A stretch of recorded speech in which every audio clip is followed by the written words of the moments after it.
I always say, what a difference a day can make. Wow, what a nice pump we got here. Is the bottom in? That's what people want to know, and that's what I'm going to do here. Looking here at XRP. By the way, I got a very good video for you today on XRP. This is exactly what we wanted to see happen, which is what? A liquidity grab. Right down here, we grab that liquidity and we're shooting straight back up. So is it too good to be true? We'll find out all together. But at the end of the day, what do we have, folks? We got 1, 2, 3, 4, 5, right? We got 1, 2, 3, 4, 5, right? And then it looks like we have 1, 2, 3, 4. Maybe we get one more low for a fifth wave in this primary wave here, or this microstructure here. Maybe we'll see. But this thing went up pretty high, so I'm not sure. But anyway, let's jump into the price of XRP. But real quick on Bitcoin, right? This is exactly what we wanted to see happen here. We got 5 waves, right? We have, excuse me, we have bullish divergence, right, on the 4-hour and on the daily, right here. You can see we're going down. 1, 2, 3, 4, 5, right? A, B, C. So that's the idea. So, you know, we really need the bottom to be in very soon. So, and then of course this wave here, we have 1, 2, 3, 4. Maybe we get one more for 5. We'll see. We'll talk about that. But even if we did get one more low, you know, I think we're gonna get triple bullish divergence. You can see, right, if this thing starts coming back down and we make a higher low, so we have 1, 2, 3, triple bullish divergence on the 4-hour chart. I mean, that would be great. I mean, one more low, that would be nice. And for people who missed the opportunity, they can get back in. So, but yeah, that's pretty much it for crypto. So this video is going to be an XRP special, and hopefully you guys like it. So let me get back to XRP. And by the way, everything I'm about to say here on XRP is all contingent on Bitcoin getting a 5th wave to the upside, right? So when you look at the 4-day chart, right, you can see back here the start of 2023, right? We've been booking it to the upside. 1, 2, 3, 4, 5, A, B, C, right? And then we have 1, 2, 3, 4, 5, A, B, C. So we have a 3 and potentially a 4. So then we want to come up and get wave 5. If we get that wave 5, guys, it's going to be absolutely spectacular for the altcoins, especially. And we can really see a great, you know, bull run. And I'm going to show you why. According to CNBC, Ripple's CEO predicts crypto market will double in size to $5 trillion by the end of 2024. Ripple's CEO Brad Garlinghouse said he expects the entire value of the crypto market to double this year, citing the arrival of the first U.S. spot Bitcoin exchange-traded funds and upcoming so-called Bitcoin halving. Okay, so right now you're thinking $5 trillion? Is this guy on drugs? There's no way we can get to $5 trillion by the end of the year. I mean, look at Bitcoin. It's crashing. It was at almost $68,000, $69,000, $70,000, and it dropped all the way below $56,000. How is it even possible? Well, let's talk about it. So right here, I'm going to jump in this. Remember, this is an XRP video. I'm going to use it as the example, but I'm just going to, you know, break the ice here in the first part of the video and explain $5 trillion, right? So this is the total market cap. Right now, we're sitting at $2 trillion. That means, Brad Garlinghouse, right? That means that we're going to have to increase $3 trillion. So do you have $3 trillion? Because I know I don't have $3 trillion just lying around. Who has $3 trillion they want to put in, right? So again, we're going to need $3 trillion more dollars by the end of 2024. So 2025 is right there. And $5 trillion is right about there. Close enough. Close enough. Okay. So, you know, we need to get to that black line. Maybe I'll go a little bit underneath just to be a little bit conservative. We'll go right about there. So essentially, we're right here. So we need to get all the way right there. So that's our trajectory right there. So can we do it? I mean, that's pretty tough. That is very, very tough to do. But you know what? If anything can do it, it's crypto, right? So we're sitting here at 5 trillion. Where is that on the Fibonacci extension? That actually brings us right about just slightly above the 16181702, basically the 1886, I want to say. That's interesting. It's right at the 1886. I don't have it marked up there, but yeah, right about that 1886. So we'll see if that plays out. And it's possible too. Why? Because looking at the altcoins again, the total market cap, I should say, we have wave one. Well, first of all, right, we have our base here. We have a beautiful base, right? We came down 1, 2, 3, 4, 5, right? We had bullish divergence between the 4th and the 5th. That told us the bottom is in, just like how we're looking at Bitcoin now on the 4-hour chart between the bullish divergence between the 4th and the 5th as well, right? So we have this this base here, and inside this base we created a Wyckoff structure, and in that Wyckoff structure we have 1, 2, right? We broke out 1, 2, 3, 4, 5, so that's wave 3. So 1, 2, 3, this is 4. Let's get wave 5, right? So that is a 5-wave move. Let's see if we can get it right now, right? So 1, 2, 3, 4, right? Yeah, so let's see if we can get wave 5. So that is the whole goal, right? So that is everything I'm about to say on XRP. That's contingent on that. So now let's jump into XRP. So look at this, guys. Look how crazy this is. I mean, you've already seen the thumbnail. I mean, you can see right there. We're basically these two reaccumulation structures. And I've talked about this a lot, actually, in regards to what I think it's doing here. So we have 1, 2, 3, 4, 5. We have A. We have a B, a 3-way B, and then we have 1, 2, 3, 4, 5. Right. So that's fair enough. And you can see here's our basically our support line. And you can see we bottomed out here. We came all the way up, and we're support, support, support, and then we break through and we grab that liquidity. So now let's zoom all the way out and let's look at this. First of all, before I jump into that, look at this. This is exactly what I wanted to show here. So this chart doesn't go all the way back. I'm using the Binance chart just so that I don't have to deal with that wick right there. But essentially that's what it looked like. So the reason XRP is my biggest holding, right, is because it has not broken out into a new all-time high, number one. Number two, because it has a lot of ammunition like the Ripple IPO, the XRP ETF, right? Also, it's in reaccumulation. The big reason is this, right? So we have a rise, crash, retrace, reaccumulation, sideways, breakout. You guys already know that. Same thing here. We have a rise, crash, retrace, reaccumulation, sideways. We're waiting for that big breakout, essentially, at the end of the day, right? So this structure right here is just a massive, bigger representation of this structure here. And I'm going to prove that to you right now. So I'm going to specifically talk about, right, the reaccumulation phase, right? So this is the reaccumulation phase right in here. Let me just put that down right there. And this is obviously the retracement here, right? So we'll just mark that as our retracement here.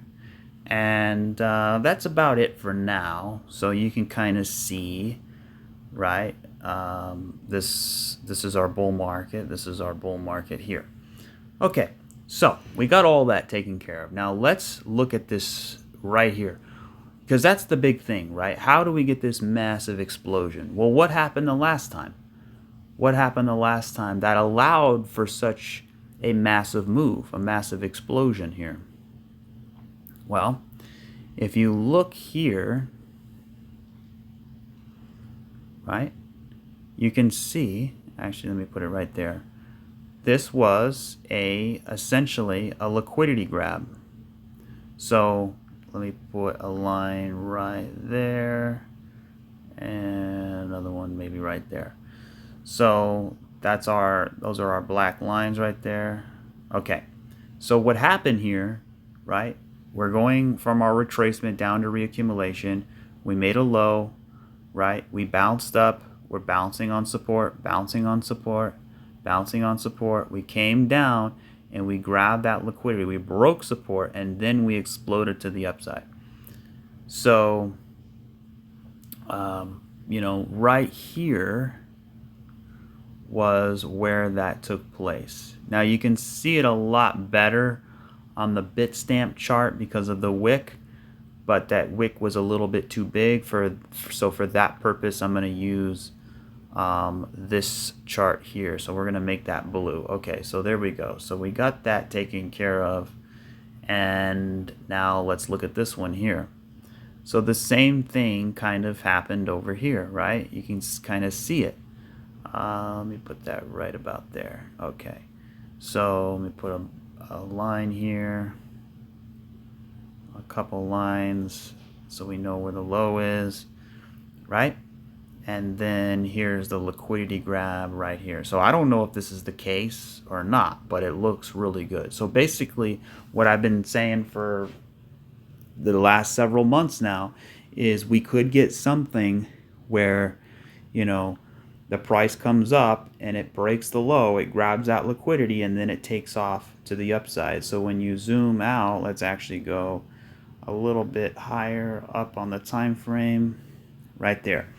So you can kind of see what we're dealing with now. I mean, it's looking pretty good, right? I mean, we got the rise, crash, retrace, reaccumulation sideways, rise, crash, retrace, reaccumulation sideways.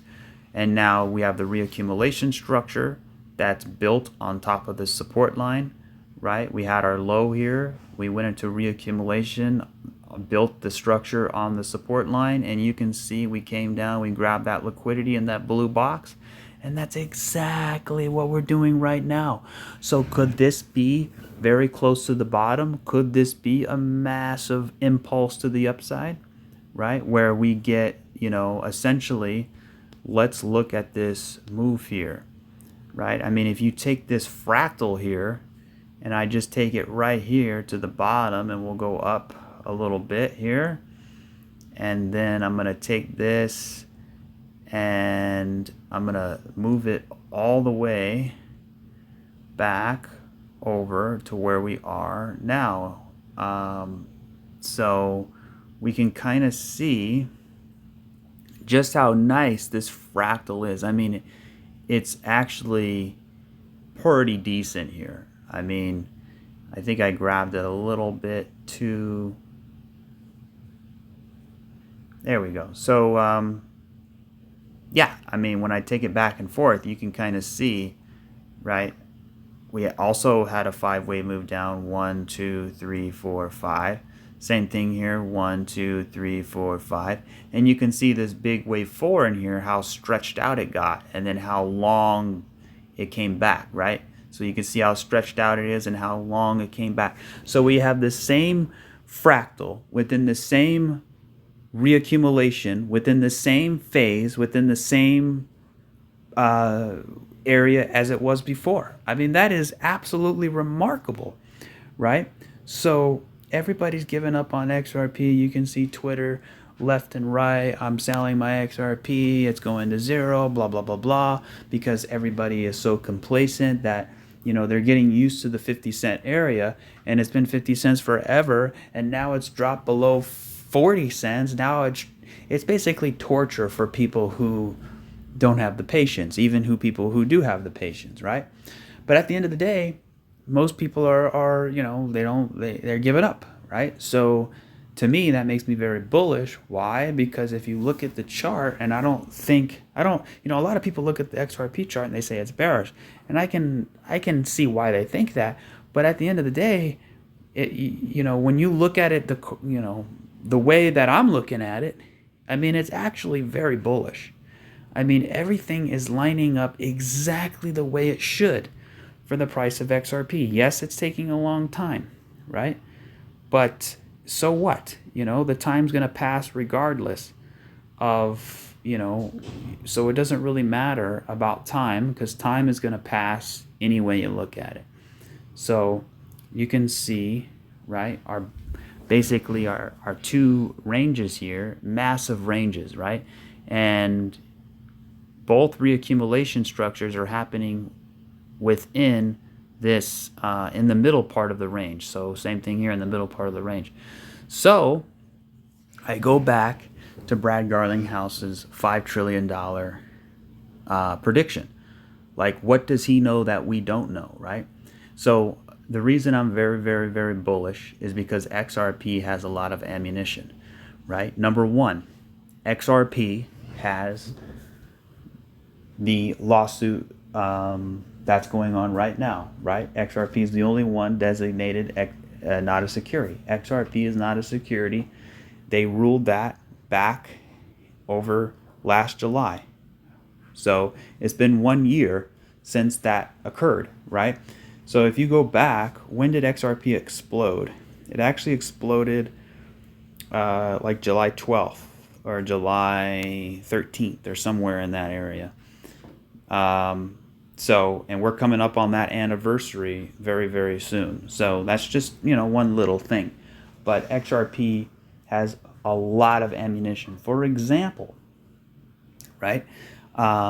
We just had the Bitcoin ETF that favors all of crypto. We just had the Ethereum ETF that favors all of crypto. We just had the House pass an incredible bill for regulation, right? So that's more ammunition for all of crypto.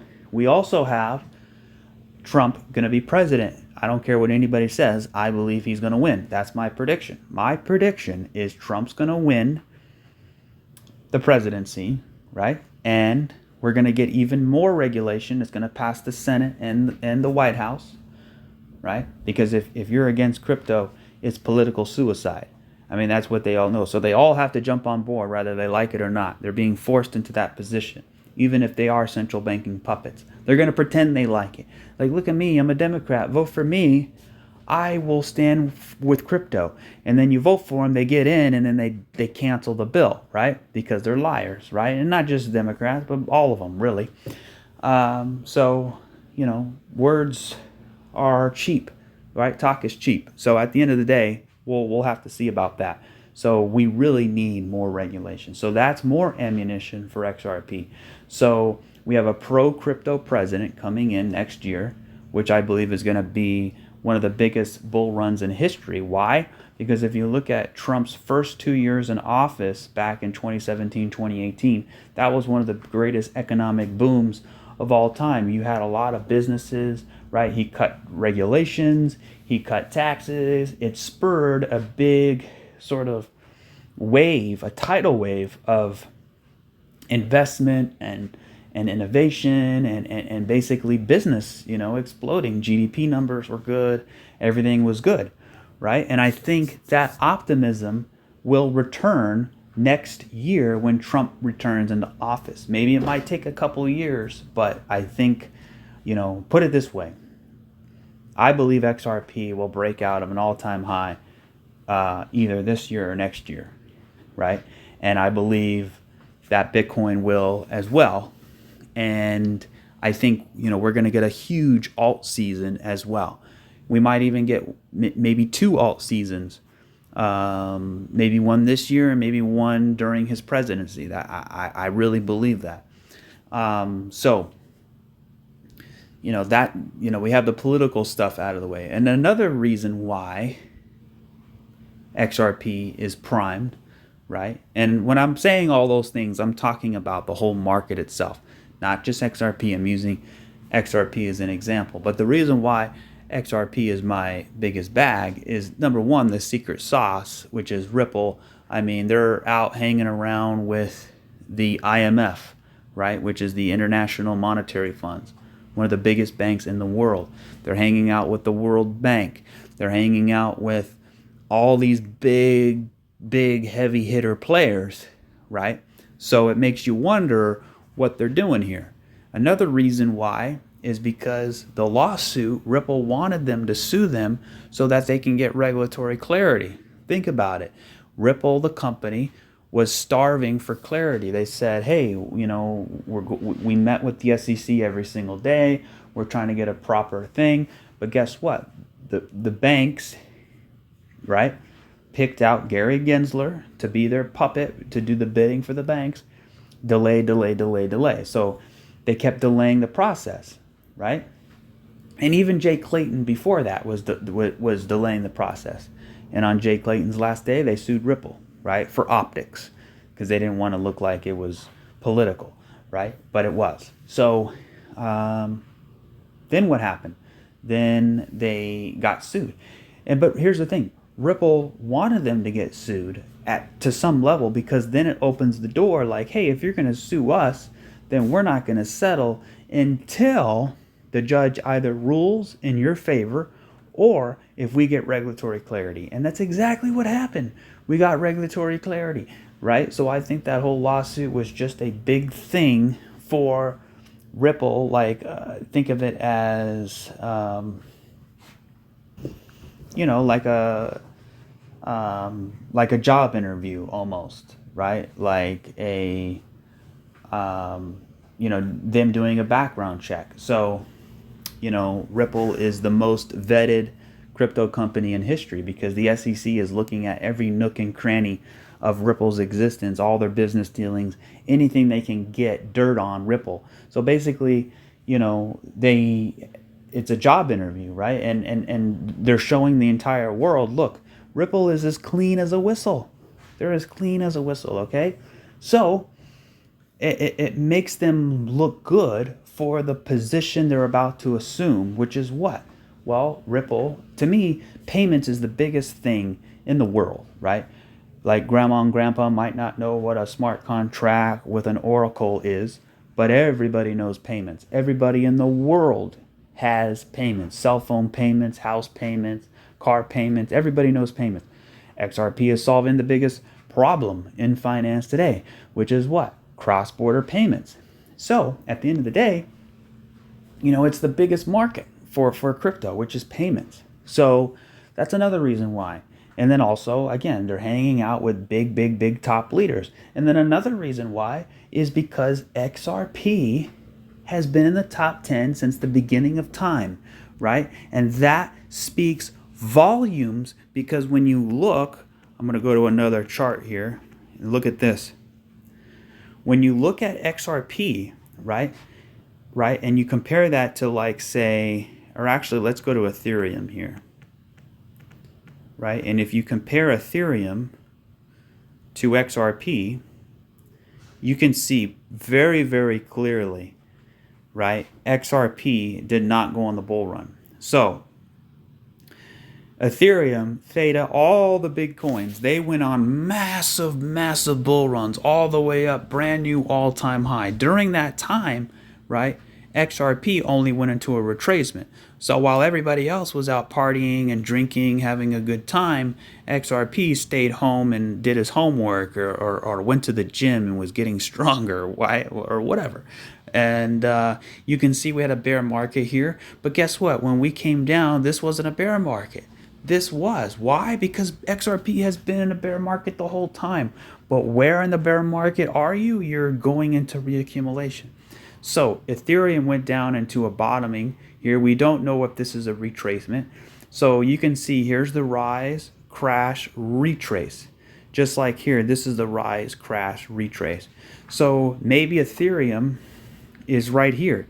So it has to go up a little bit more, then it has to come down, then it has to go sideways. We don't know yet, right? So maybe this was reaccumulation enough. So anyway, you look at it, right? Let me go back to the chart now. We can see very clearly that XRP, you know, during that time only went into a retracement, right? So now what has it been doing? It created the biggest base in crypto history, right? Where we haven't broken out since I mean, over 6 years, right? I mean, it's been, you know, 6.5 years basically since we've broken out of a new all-time high. So we've been coiling up, coiling up, coiling up, coiling up. And a lot of people look at that as bearish. A lot of people look at that as weakness. But here's the big reason why XRP is my biggest holding.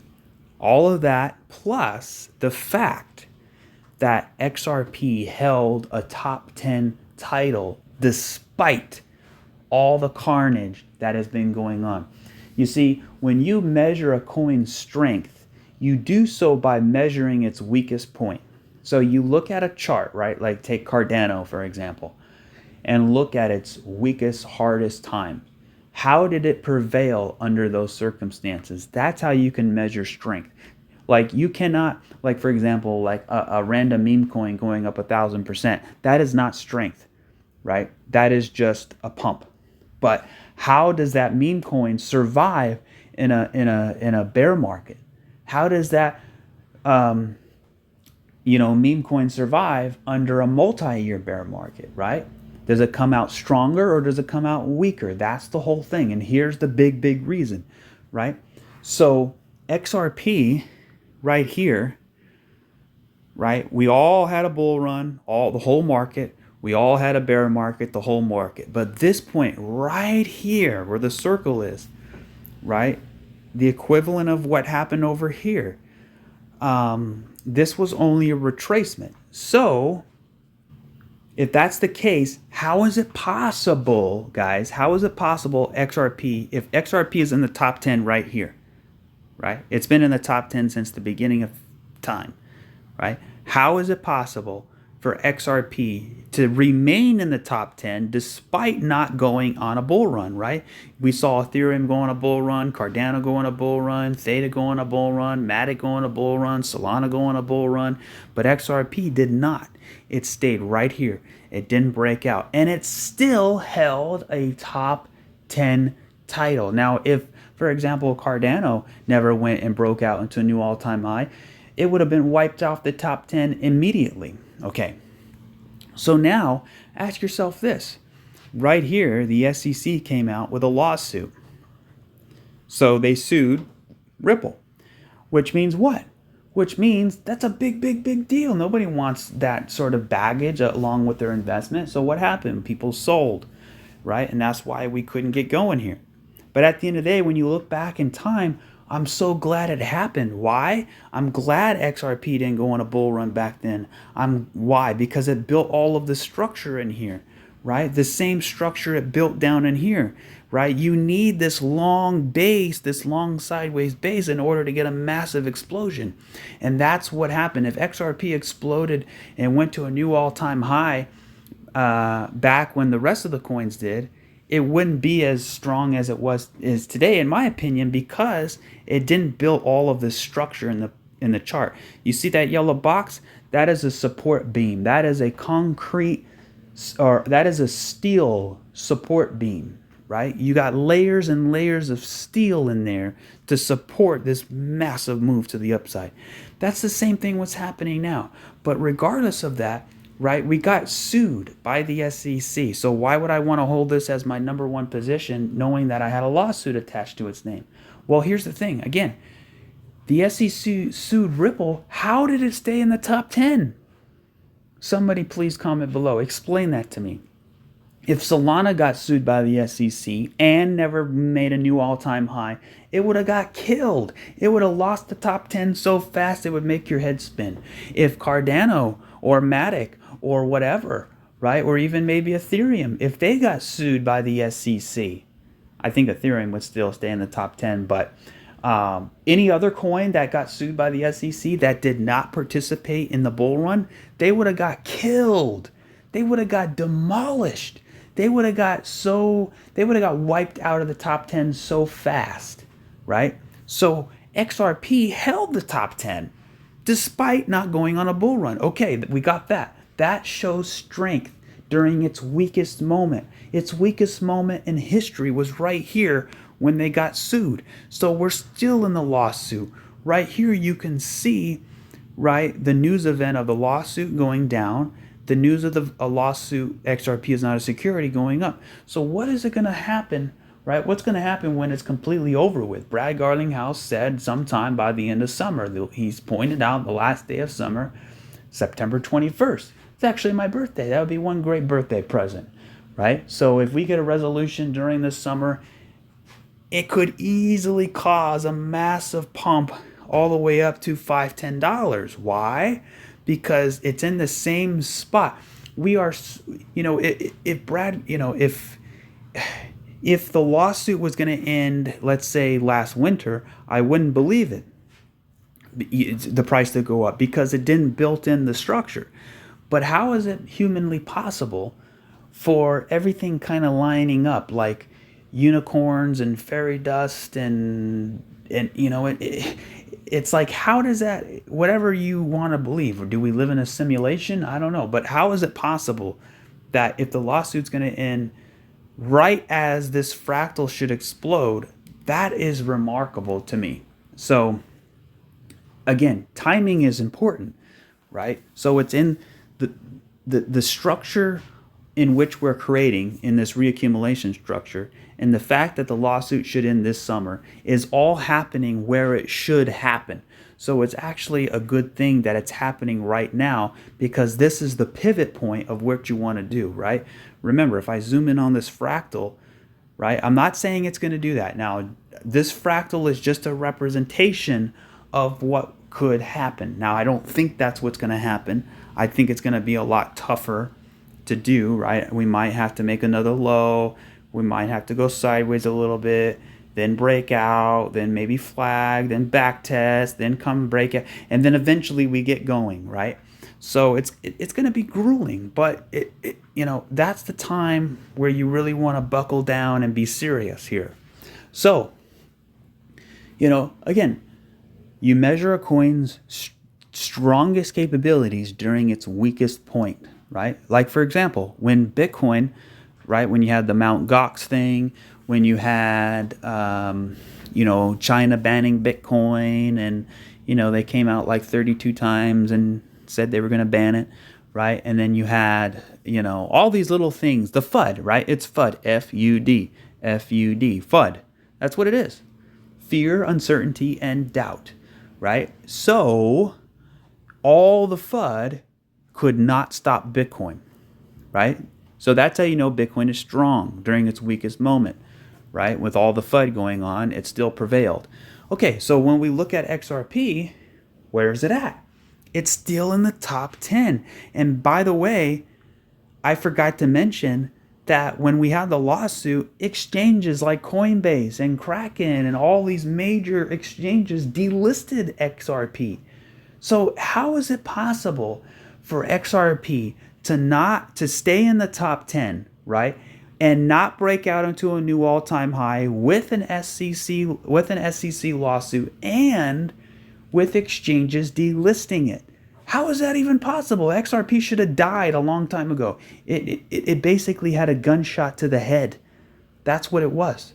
But it survived.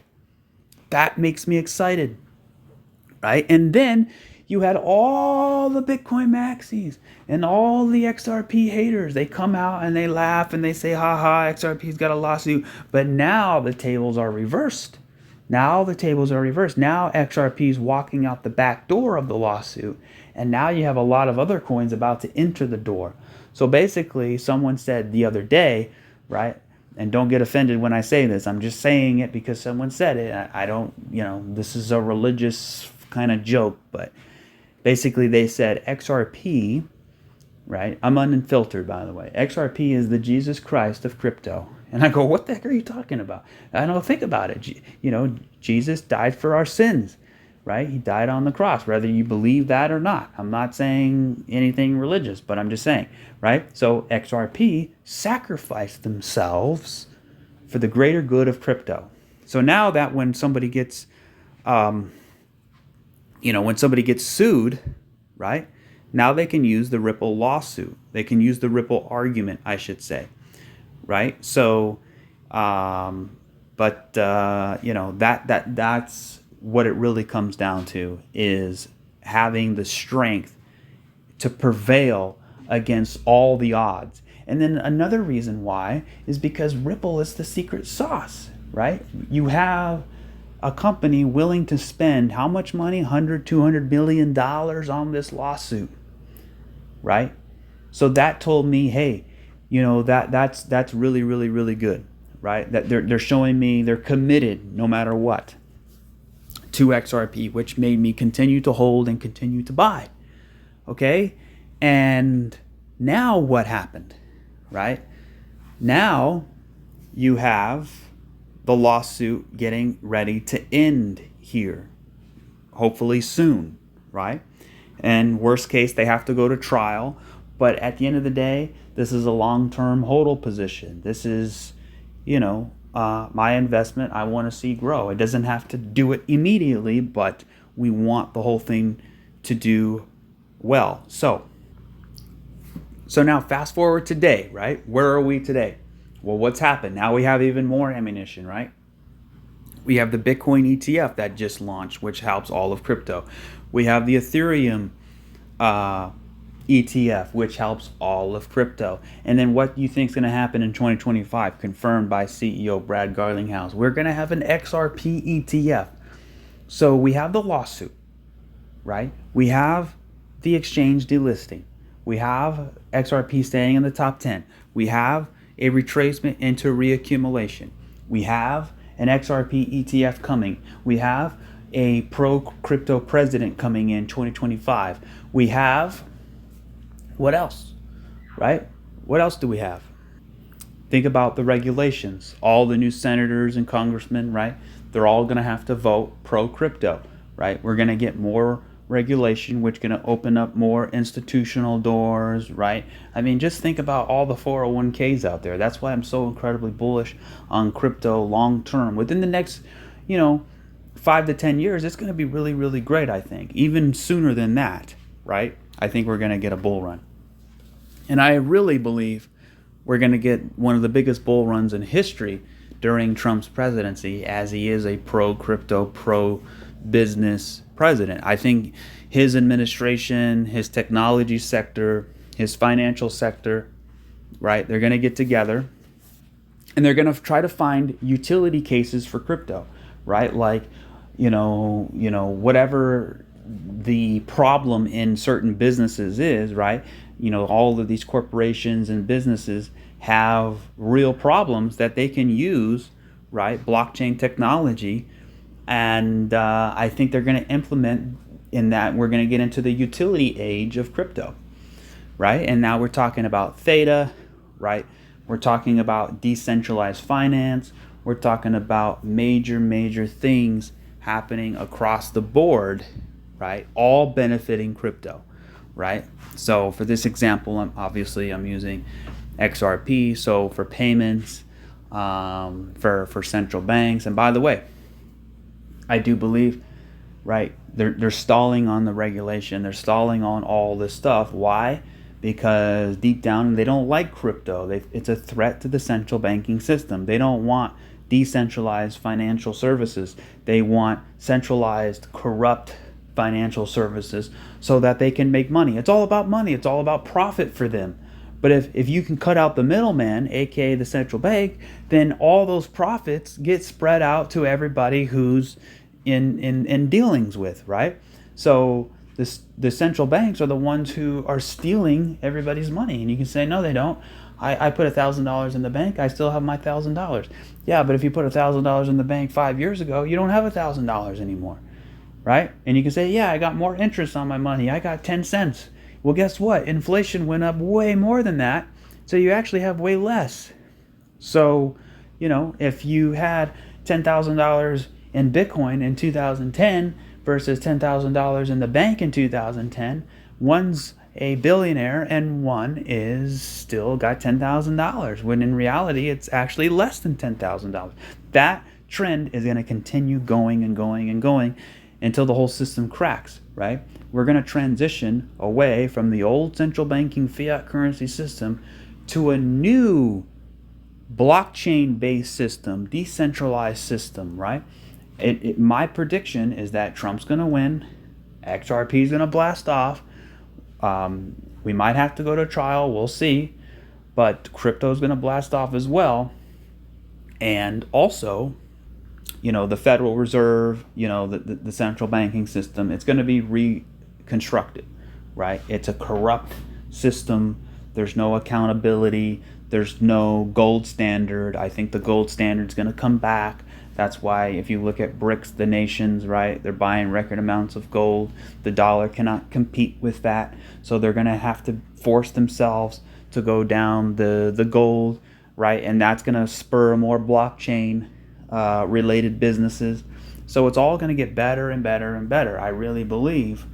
And it all starts today. It all starts right now. It all starts with your hodl position. That's the whole reason for hodling. People say, oh, if you hodl, you're dumb because, you missed out on this and that. Yeah, but we're trading the bigger swing here, right? We're hodling for the bigger moment. I don't care about these little things, right? That's why I always say 90% of what I do is hodl, 10% of what I do is trade. So 10% is fine, right? That's fine. You can trade in and out. But your main position should always be your investment, should always be your hodl position, should always be your position of strength, right? And I think that is only going to get more stronger, right? So if we all want the market to moonshot today, well, be careful what you wish for, because most people who have crypto have a job, right? And you have a paycheck, and every paycheck you get, you maybe take a little bit of that paycheck, a percentage, and you buy crypto, maybe once a week, maybe once a month, maybe once every couple months, whatever the case may be. But over time, you keep doing that month after month after month, year after year after year, right? Within a few years, you're going to have a big bag, and then you're going to keep holding it until, right, we have a massive expansion phase, and that might take some time. But at the end of the day, that time is going to pass regardless if you're in crypto or if you're not in crypto. So you might as well be in crypto, right? I mean, in 10 years is going to go by regardless if you're in it or you're not in it. So you might as well be in it, right? So that's why I'm very excited for the future. I'm very bullish on crypto. That doesn't mean it's going to happen today or tomorrow or next week. I think it's going to slowly progress, and I think we're going to get a big moonshot out of here. So, looking at targets here on XRP, I think we can easily, let's see, the Fibonacci, I mean, we're at least got to hit